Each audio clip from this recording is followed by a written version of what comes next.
Yan guys, tara guys, aalis muna tayo. May pupuntahin muna tayo. Aalis na tayo guys. Dahil nandito tayo sa daya, tabi ng daya at mga manito guys.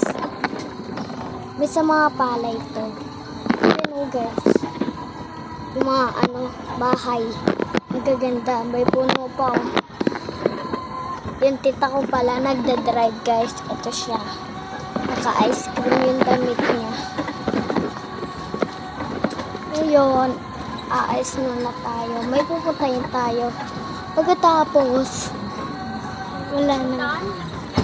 Bibili lang pala kami. Nagkamali tayo guys. Sorry. Ngayon guys, tara na. Akyat na tayo. Woo! Nandito pala tayo sa ilog. Alam niyo yan, ilog na yan. Madaming aswang dyan paggabi. Nakakatakot paggabi. O sige, comment lang kayo kung gusto nyo. Bye!